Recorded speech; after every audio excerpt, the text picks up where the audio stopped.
Hello, and welcome back to another episode of Small Town Big Biz. Today, we're here with the lovely Valerie Mailman from Blue Ridge in a Box. Welcome. Thank you.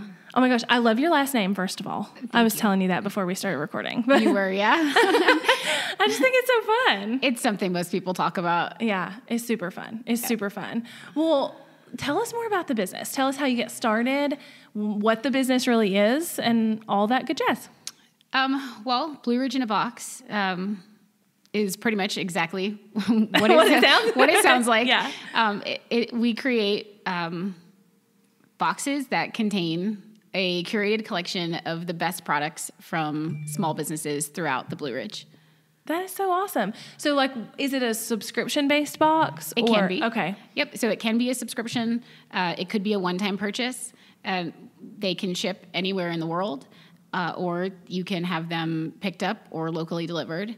That's actually something I'm focusing on right now. Okay. Is the local aspect of it. Yeah. So, how did you come up with this idea? I think it started because of COVID and seeing how the small businesses within my own community were just suffering greatly. And I was trying to think of ideas to connect consumers to the small businesses within my own community. And it came from that. That's really cool. So do you find that people order it from all over the world, or for right now it's pretty much like a local-based situation? Being that it's still really new. It is very new. If you started during COVID, yeah, it's still very new. And so the majority of sales are coming from locals here in the high country that are purchasing it to share with others outside of the high country. They're really great gifts. And so, most of them are shipping out.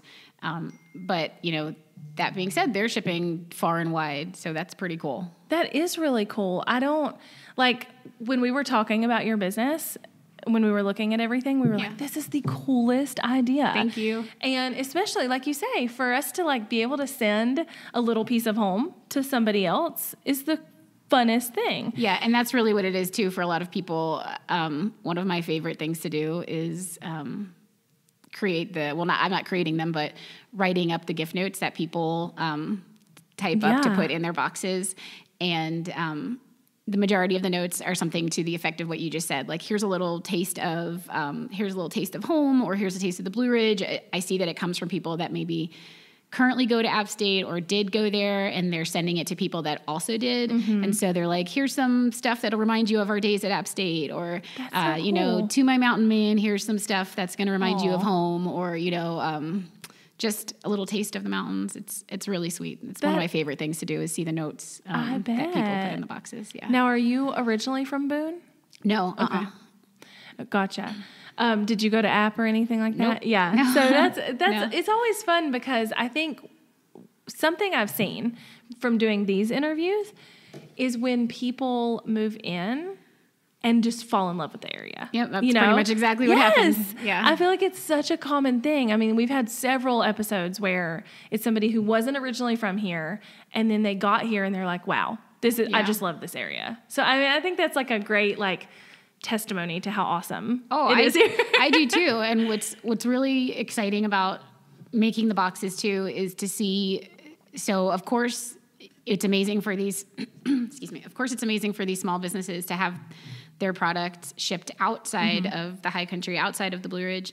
But it's kind of crazy to me how many locals, new and old to the area, have not even heard of sometimes half the products that are in the boxes. Right. So it's really something I'm focusing on right now, is connecting the community that we're in to the products that are in the community, because it's kind of mind-blowing to me how many friends of mine and people that just buy the boxes that say, I've never even heard of this place. And I'm thinking, you live here. Yeah. How have you not? So it's really it's a specific goal of mine right now to connect the community here in the high country itself to the businesses in the high country. Well, I believe it. I mean, I know I looked through your website and I didn't know a lot of the businesses. Right. And how long have you been in? I have lived here my entire life. See, and went to App and This is not an unusual conversation I'm having. I just spoke with somebody else who's born and raised here, Yeah. and they didn't know some of the businesses either. So that's what I'm focusing on right now, is creating boxes that will stay, and rather than shipping out, but become client gifts for the professionals of the high country to give out, realtors to give as, closing gifts for new homeowners here.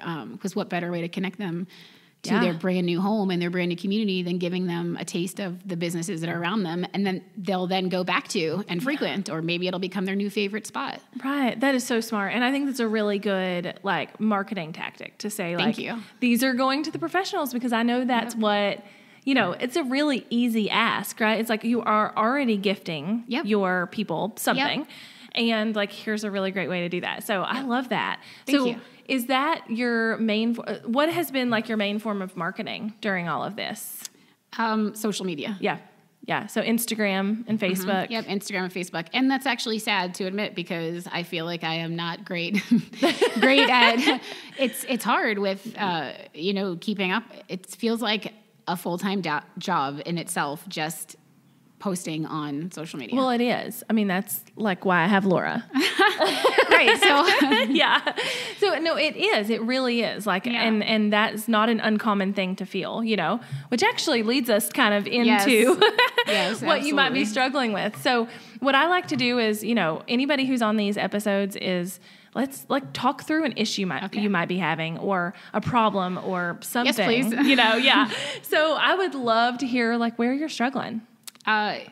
Greatly in that department. I would say time management in general, and trying to figure out where I should be, focusing the majority of my resources and time, because I feel like when I focus too much then on one aspect of it, for example, social media, then I feel like I am failing another part of my business. And then, it's like trying to figure out which place to devote my time to, and how to manage it all, and it's overwhelming. Yeah, I feel like this is such a common problem. And one of the things I will tell you that I think would help tremendously is to not try and be everywhere, just try and be one place really well.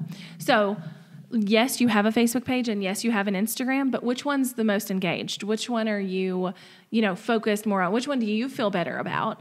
And which one do you think your customers really feel better about connecting with you on? Do you know off the top of your head? It feels like Instagram, because that feels more relevant. Mm-hmm. And I think I've figured out a way that when I post to Instagram, it automatically posts then to Facebook for me. Mm-hmm. Although there's a bit of a struggle there, because I feel like when I post it, I have to go in and tweak things still. So it's as soon as it shares it to my Facebook page, I have to go in there, and then, because you can't put links on Instagram, but you can on Facebook. So then I don't include, so I have to say, shop here, click at link in bio. But then once that posts to Facebook, that makes no sense. Right. You're not going to my Facebook bio to click and purchase. You could do it right from there. So then I'm jumping in real fast and editing the post on Facebook. Yeah. And including a link there. If you feel like Instagram is the more engaged and the one that's more relevant and the one that you feel better about, I would just let Facebook sit on autopilot. I would just be okay with So don't feel compelled to go in every time and edit the post and add a link and change the verbiage and things like that. Right, no. Okay. I really wouldn't. I mean, there's a lot. I do the same thing. I cross-post from my Instagram to Facebook, and I literally never change a thing. And there's a lot of times, even if it's not totally applicable to the Facebook platform, then? Yes. Okay. The thing is, if we try and feel like we have to do everything, we don't do anything well, and that's how it's feeling right now. Yeah. And so I wouldn't do that. I would just let Facebook be on autopilot, let it be its thing. You could even set up an autoresponder message in your Facebook Messenger that's hey, it might take me 24 hours to get back to you here, but here's my website where you can order. Here's Instagram, blah, blah, blah. You could set, pulling out the notes. I was am I allowed to write this down right now? Yeah, so you can totally set an autoresponder. That's a really easy thing to do. And you could make it whatever you want it to be, right? It doesn't have to be what mine is or what this person's is or anything. But if you're going to kind of ignore a platform, that's okay. But when people choose to reach out to you on that platform, give them those boundaries and a direction. That way they're not sitting there well, she never answered my message on Facebook. Well, right. And that always brings the most guilt to me is when I go in, because I don't feel like the business suite Facebook has always been the most effective. Oh, it's a disaster. Right. Okay. And I'm like, I'm not trying to sit here and bash Facebook on, No, it's a disaster. But, Mark Zuckerberg's feelings can help. It's fine. It's fine. We don't care. I feel like I've gone in and I've thought, oh my God, I haven't seen this message for 4 days. Sometimes worse than that. And then I'm just spending my time apologizing. And then I feel like it reflects on me, it reflects on my brand. Yeah. And so, the autoresponder is brilliant. Yes. And what's really cool about that too is, you know how it says on there, like usually responds within. Have you seen that? Yes, I have. And so if you miss it for a few days, they're like usually responds within 4 days. And then people are like, what? And then it's like ignores you completely. Yes. And so it's that'll change it. It'll say usually cool. responds within a minute or whatever. Okay, cool. So, but I would, because what I do is we literally don't get in the monster that is my Facebook page messages because it's a disaster in there. It's literally a dump truck fire. On Facebook? Like, yes. So you don't even go in and answer no, them? not in my Facebook page messenger because it's literally a dumpster fire. No joke. It's like. So do you, in that autoresponder message, do you say, find me at Instagram instead? Something like that? I tell them to email. Okay. So I'm like, hey, messages get lost here, I believe is what it says. Like, messages get lost here. If you really want to get in touch, here's my email. And so then the email I know we're going to respond to, by we, I mean Laura. I know somebody's going to respond to it, right? And so, but yeah, like if Instagram were which Instagram is my preferred platform, I would totally point them to Instagram. It just kind of depends on what you would rather. Okay. Why is Instagram your preferred platform? Is it for the same reasons I said it's just more relevant right now? Yeah. Yeah. So for me, my ideal client is definitely there. Facebook is very, very hard to grow on right now unless you're paying to play. Okay. Basically, unless you're running ads, which I do. You can grow more organically on Instagram without paying for it there? Yeah. Yeah. Okay. Instagram right now is Reels. I don't know if you've played around with Reels at all. So I just heard the exact same thing from a photographer. It's basically what all about Reels right now. It is. I mean, literally. Which makes me super uncomfortable. Like even sitting here right now with you makes me super uncomfortable. And so the thought of making a video of myself, potentially a silly one, because that's what seems to be like what gets the best response. And I enjoy watching those too. Yeah. And so, that it makes you uncomfortable. It doesn't have to be of you. The real thing is that you want to like make your ideal client feel like, oh, okay, like I love that, or she understands me, or something of that nature. And so you really have to be clear on who your ideal client is, right? Like that's step number one. Which is still hard for me to figure out right now because it's so new for me. Mm-hmm. And if you asked me, there's definitely a very broad, so that's where I feel like maybe some of my older customers are more active on Facebook. 100%. And then my younger ones are more active on Instagram. Yeah. And so that's where I feel like if I'm failing Facebook, then I am kind of excluding this whole, population of my customer base. I get that. But it's also one of those things where you're going to just drive yourself crazy. Yeah. You're going to drive yourself crazy. And it's a matter of like, especially if you don't have like full-time help or any kind of help or anything, like sometimes we just have to cut our losses with where they are and be okay with that. And it's not like you're abandoning Facebook. It's just that you're putting it more on autopilot so that it's easier for you to manage, because if it's not, you're not going to do it. Right.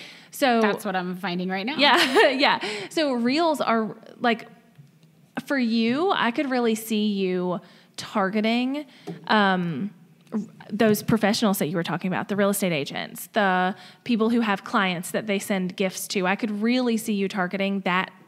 So group. How would I do that in a reel though?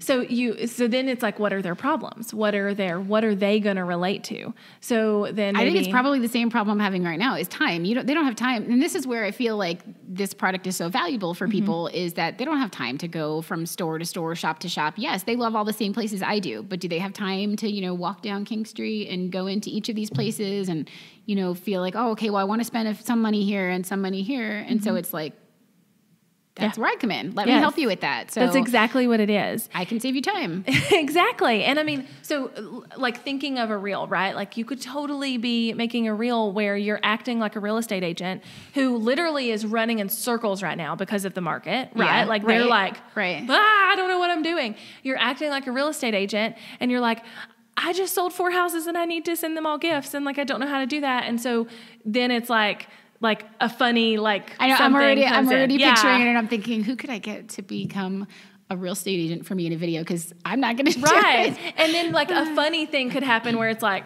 "Meow," and like they slide a box over and it's like, here, send this to your, but the other thing adorable. too is you got to remember not to sell all the time. Right. Like most of the time you shouldn't be selling. It feels gross to me too, like to constantly try to feel like I am just promoting my business. That just gives me a yucky feeling all around. And it should, especially because it does to other people too, Oh, right? okay. Well, that's good to know. And yeah, because you really want it to be like a personality-based thing, or a feeling-based thing. It doesn't even have to be personality-based on you, but like, why do they want to be there? Why do they want to follow you? Because what's going to happen is if they follow you and all you're doing selling to them, they're going to forget about you and they're going to unfollow.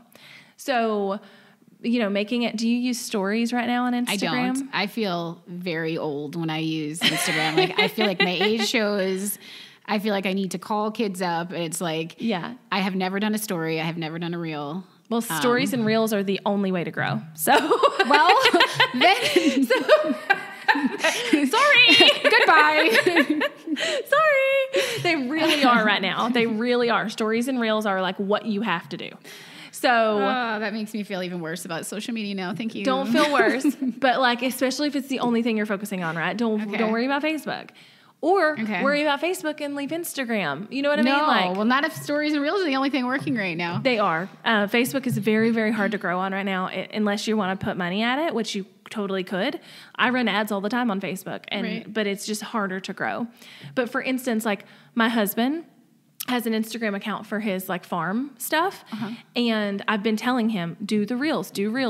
But also it's not my account and I'm not going to babysit him. Right. And also I have enough to do. I was going to say, you have your own, like, it's fine. Own account to manage. Right? And so, yeah, like 7 of them, right? It's like not. So I'm like, do reels. He finally did a reel with we have a bottle fed calf that we have made like the mascot of the farm. God. And his name is Earl Dean, which is hysterical. And he's like, cute. He's like the runt. He doesn't grow, and it's like a whole funny thing. And he finally made a reel. He made 3 reels of Earl Dean. They're the easiest reels ever. He's not in them. It's a baby animal. It's a cow. Of course, people are going to be all about it. And it's like the one that's, well, anyway, he put all these reels up. They've all like tripled what any other content he's ever had has done.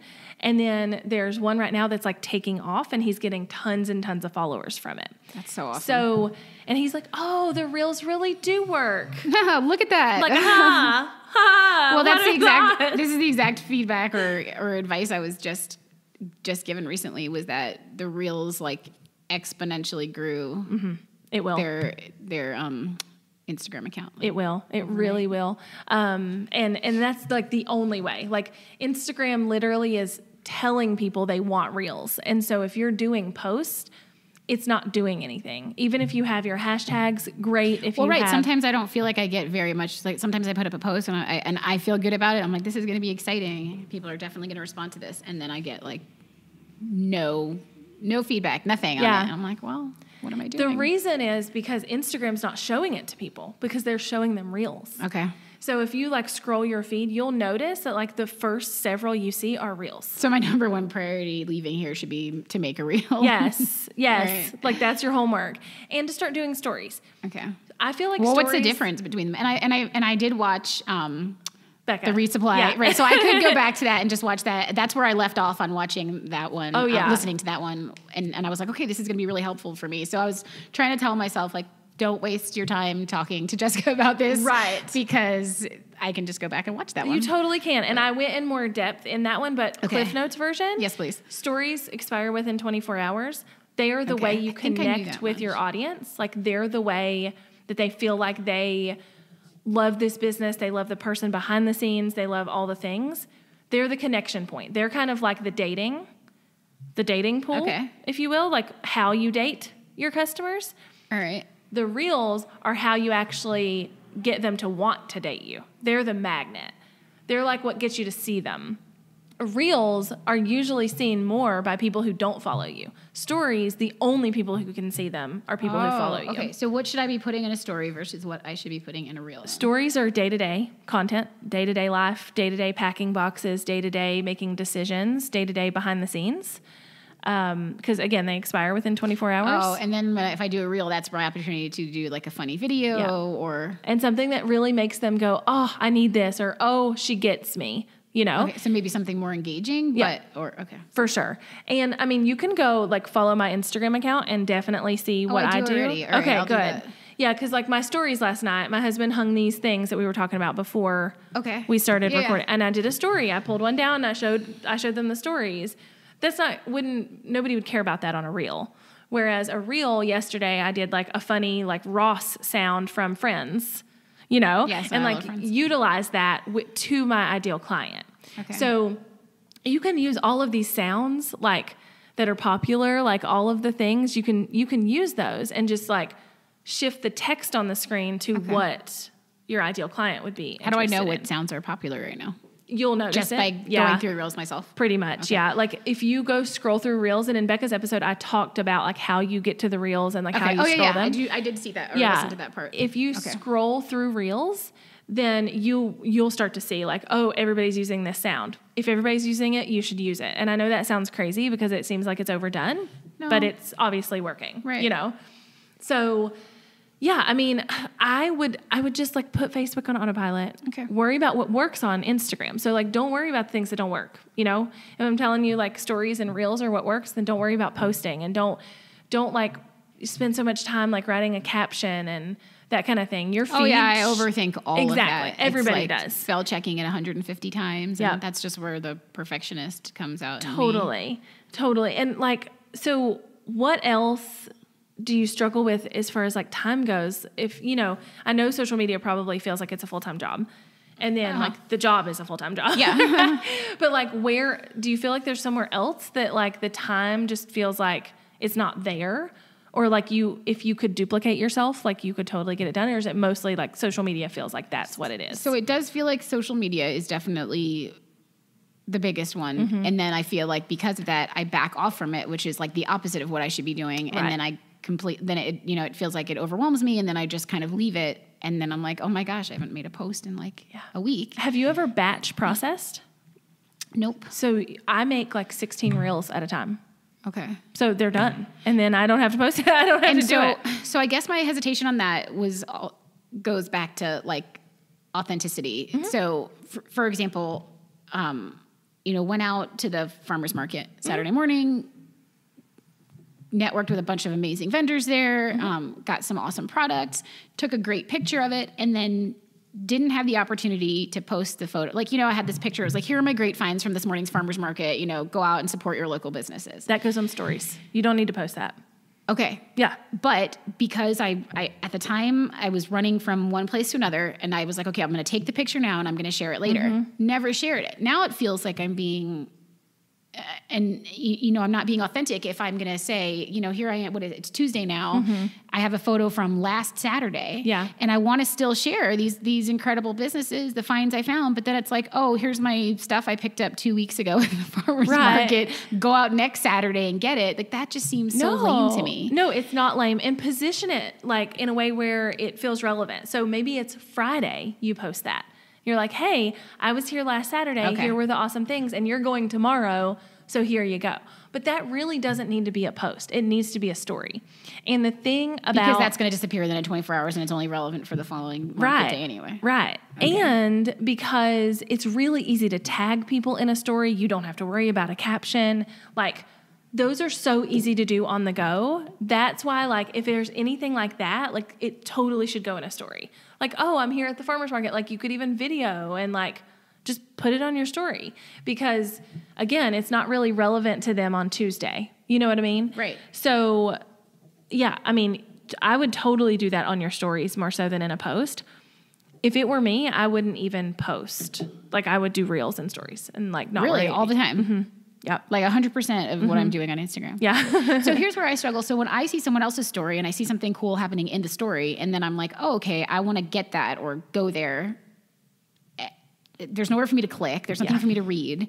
And maybe that's just, you know, my age and feeling like, oh, I need something to click on or somewhere to go. Yeah. But I totally get it. So once you get 10,000 followers, which feels bananas for a local business, I get that. Totally bananas. You get the swipe up feature, which is when you can link. Like, hey, you want to check this out? Go swipe up. So like if I wanted to share this water bottle, I could do a swipe up. But so in like 2 years, I'll be able to do it. I don't know. It took me like 5 years to get there. Okay, so like 20 years. Then well, to be a local based business, you'll never get there. But once you start expanding outside of the area, which I know you want to, that's when you'll start to see like more followers. Well, that's what's interesting is so like initially I had, and this is again where my time management struggle comes in, all these ideas, like just ideas are just like spilling out and spilling over. Yeah. And so it's like choosing which idea is the best one to execute at the time. So that's where in the very beginning, it was, you know, right before Christmas. And so I thought, well, Christmas gifts. So my main focus should be on shipping boxes, getting them out because people want to send them to relatives. And that's where all the notes are, you know, here's a taste of the mountains. And nobody was seeing anybody because of COVID. And so they wanted to send stuff out. And now that things are changing and the season is different, now I'm focusing on, or I'm trying to focus more on not shipping boxes. Now my focus is, all right, so what's our busy season right now for the high country? It's you know, vacation rentals. Yeah. So now my focus is on vacation rentals. So I want to market my boxes to the vacation property owners or managers so that they can, and this is where I want to connect the locals now. So now it's like, it feels like the paradigm is shifting. Now I'm trying to focus, are you visiting here? Are you a tourist here? Do you have family coming to stay for the weekend? And then they get a taste of this small box in their rental. They show up, they have this amazing welcome basket to get a little taste of what's going on in their community, and then they can go out and try things on their own, buy more before they leave. So now it's like, trying to figure that out. And then it feels like now I'm failing the shipping aspect of it. Yeah. And so it's like, then I have to go, now I'm working on the website to include, so that's where my immediate struggle has been for the last few weeks is focusing on how do I change my website to not make it feel like we only ship, because that's been my whole platform so far. Right. So here's what and I get it, because basically if you're going after this and then going back after this and going after this, that's what's happening. You're never making traction. You're never making forward movement. And so what I would do, just hearing you talk, is I would position it as you have in the past. Like, I'm going to position this box, like marketing wise, on social media, on your website, as you live in the high country, send your relatives or, you know, whatever, a box or a piece of home or whatever. Market it that way. But the feet to the ground part comes in with you like going, like literally calling real estate agents. That's or exactly what's happening right now. Because they're not going to find you on social media anyway, because they're too busy right now. Like they're way too busy to even be on social media.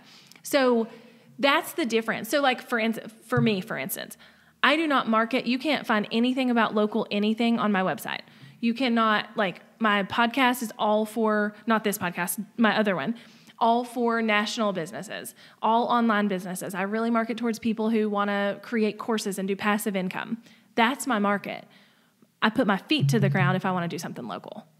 Yeah, so it's really going to be about then cold calling and showing up in realtor offices then, is what you're saying, to get to my local market. Yes, and that way your marketing never shifts. Your Instagram content is going to the same people. It's going to local people who then want to like ship out, right? That never changes. But what about the fun reels then, you know, making a fun realtor video? Because you can still do that one. Yeah. But like most of them would then be towards like locals in general, you know, local people in the high country. And that's when you can like do like app state content. You can do this. Like I feel like you're going to have a way like bigger pool to choose from. Your website is going to be way more relevant as a whole when it's like send a piece of home and like that's your whole messaging, right? But again, your feet to the ground is what's going to get the realtors and anybody like that. Because here's the thing, again, if you go forward and then you come back and you go forward and you come back, you're going to end up in a year and be like, I'm in the same struggle. Yeah. So I don't want you to do that. That's how it feels right now after only a few months. Yeah. I don't want like you to I've do been that. focusing on local boxes this whole time and I've gotten nowhere with them. So yeah, I mean, I think you focus on that and then you put your feet to the ground to get the other things. Like I say, cold calling, emailing, like just going and networking, especially now that we can a little bit more, Yes. Going and networking and going to like chamber events and things like that, that's going to get you those people. Whereas the actual marketing on Instagram, the actual website, that's going to get you the people who you're trying to get in touch with year round, because we only have a tourist season once a year. Right. You know what I mean? Like, it's not like you're going to always be like, oh shoot, now I have to shift into this. And I don't think that's a productive use of your time, So if you think about it as I'm going after locals as a whole, and they, hopefully want to then send my box to someone else, then you can worry about the other pieces of the puzzle, like outside of social media. And I think that will take a lot of like stress off of your social media too. Is like, well, I don't need to worry about this, that, or the other on social media because that's not what I'm using social media for, Yes. So I think with like time management and marketing as a whole, you really just have to pick a path. The success comes from niching down and comes from like really focusing on one path, one ideal client, one social media platform. I call it the rule of ones usually when I'm like talking about it in a more like extensive manner. Yeah. But like one, like always just pick one, and the others can come if you want them to. You can do the work to do that. But as far as like, you'll never market to everybody. Like that's just not how that works. You know what I mean? Yes. And so I think you really focus on the consumer side on your marketing and the gifting side and the shipping side and all of that. And then, like I say, you put the feet to the ground for the other stuff. Does that feel like good to you? It does. But what it feels like is if I'm focusing on the locals and they're the ones gifting, they're also gifting though within the community. Sure. And so, so if I'm focusing on the locals, the local professionals, for example, that's where I feel like the main source of my business is, where most of my income would be generated. Okay. So that's where I feel like they're the ones I want to focus on the most and always have been. And that's fine. why in the beginning it was like, it kind of was like the holiday season is what caught me. It's like most people, Gotcha. because of the pandemic and everything, stuff was just shipping. Nobody wanted to have contact. And so now that we're coming back to normal, then that's where I feel like I should redirect then. Flip it. Then all your social media is going towards the professionals, and the other people will come when they see you and they don't necessarily feel like your marketing is hitting them. Right. What I want it to feel like is it's locally because that's what it was always about, focusing on the local, on bringing attention to these incredible small businesses that again, our own locals didn't even know about. Yeah. And so then to have them say, oh, and I can also send this out. I can also ship this. Yeah. That's fine. I just think you have to pick one. You know what I mean? Yeah. Because you'll never get to both, And to be honest, like focusing on local professionals, I wouldn't stress too much about social media. That's gonna be an in-person thing. Your personality, because you have a great personality, thank you. is going in, chamber events and going in this and going in that. That's what's gonna get you connected with those people. And so maybe that even removes some of the pressure of the social media. It just, it felt like it just instantly did. Like as soon as you said that, I was like, oh, a weight just came off of my shoulders. Yeah, you don't have to do that. I mean, maybe if you want to like post once a week or do like one reel a week or, whatever, then do it because it's never going to hurt anything.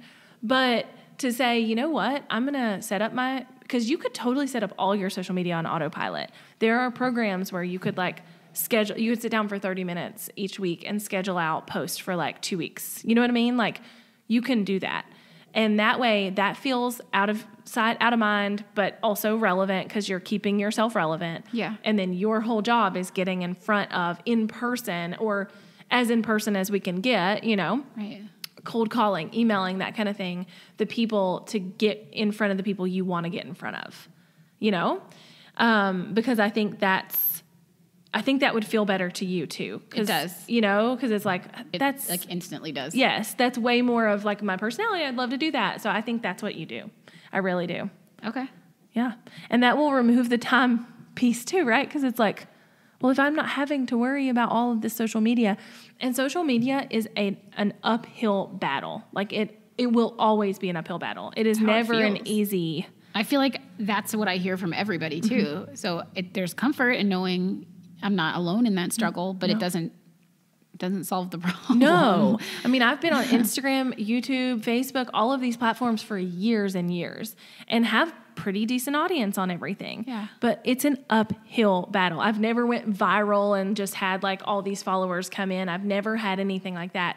It's a grind. I have consistently put out 1 to 2 to 3 YouTube videos a week, for 5 years. I've consistently been active on Instagram stories almost every single day for 3 years straight. How many followers do you have on Instagram? Almost 17,000.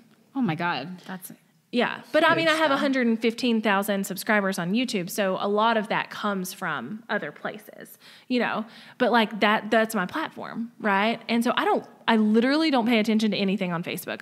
Laura posts things, you know, on autopilot that we're like doing or promoting or whatever, you know, if we have a podcast episode, those go up, but like, that's not the priority. The priority is Instagram and YouTube, you know? And so like, I have been doing this for years and years and years and years, and it's still an uphill battle. Like you never get to the top. That makes me feel better, but it also makes me feel worse because I'm like, oh my God, you've been doing this for years. Mm-hmm. You have 17,000 followers. I've been doing this for a few months. Yeah.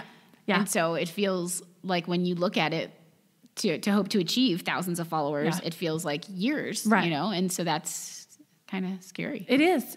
And especially for a local based business, I just wouldn't put that much store in it. You know what I mean? And once you're to the point where you're like, you know what, I'm making, and maybe set yourself like a financial goal. Like you said, don't put that much store in it. Yeah. Do you mean like literally selling on it? Like don't put that, like, don't focus on selling on there? Don't focus on, don't worry about it. Like you can do more and probably already have done more by focusing on the professionals who aren't following you on Instagram anyway. Right. So like, I wouldn't make it that important, you know, to what you're doing. And the thing is, like I say, I would set like an income goal. I'm a big fan of like setting a goal that lets you do something else. So set like an income goal or like a boxes per month goal or something like that, where it's like, when I get to this, then I'll worry about being more active on Instagram, or I'll worry about being more active on this, or I'll worry about expanding out my niche a little bit, because niching down will win, always. I just recently had someone come to me who has been a generic like virtual assistant. Like she just does all the things. And she was like, you know what? I think I want to start doing podcast management, but it makes me nervous to like cut off all of these other things that I've been doing, you know, because I've been making money. She's like tripled her income in a few weeks because she's focused, you know? And so niching down and creating like a path and being okay with letting the other people not fall into that. So I have to figure out exactly which path it is that I want to really focus on. Yeah. And then set an income goal that says, okay, when I hit this, I can then like niche out just a little bit, because at that point it's not going to feel like you're like pulling teeth to get the money you need to make or to sell the boxes you need to sell or whatever to keep the business up and running. And then you can be like, you know what? Maybe I could even hire like a part-time college kid to help me with my social media, you know? So, because that's where the struggle is right now too, is I wish that I could have somebody help me, but I can't afford that. Yeah. So not by any means. Don't worry about it. Focus on what you can make money at right now. And that is getting in front of the realtors, getting in front of people who have like client-based businesses. So I'm thinking of like architects who are literally, you know, like giving probably gifts to everybody they work with. Like, I don't know. There's a ton of like other professions that are probably doing that. I have a list, and that's where I know the money is too. And I don't want to seem like that's, you know, it makes me like, again, it goes back to that yucky feeling of what we talked about, where you're like, you know, selling on Instagram.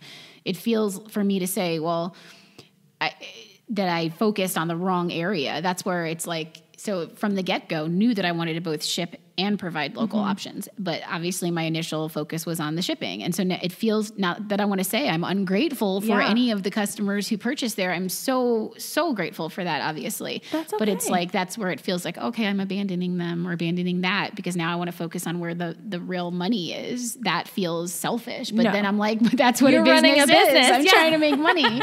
Right. Yeah, you're running a business. And like, until people are paying your bills, like they have no opinion on what you do. Like that's just really what it comes down to. And I think that's a personal thing that I have to get past where it feels gross to me. Yeah.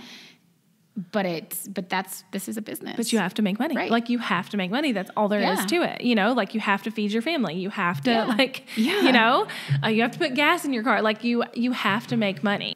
All right. So, I mean, do you feel like you got a little bit of clarity? Oh yeah, absolutely. No, this has been a huge help. Good. Well, so if somebody wants to, 1, learn more about you, or 2, they want to order a box or see what it's all about, how would they do that? I would go to Instagram. So it's Blue Ridge in a Box. On Instagram. Yep, on Instagram. Awesome. Yeah. What's your website, just in case? Oh, it's www. Do people even say that anymore? The I don't know. www. So it's blueridgeinabox.com. Okay, perfect. Yep. Awesome. Well, thank you for being here. Thank you so much for having me.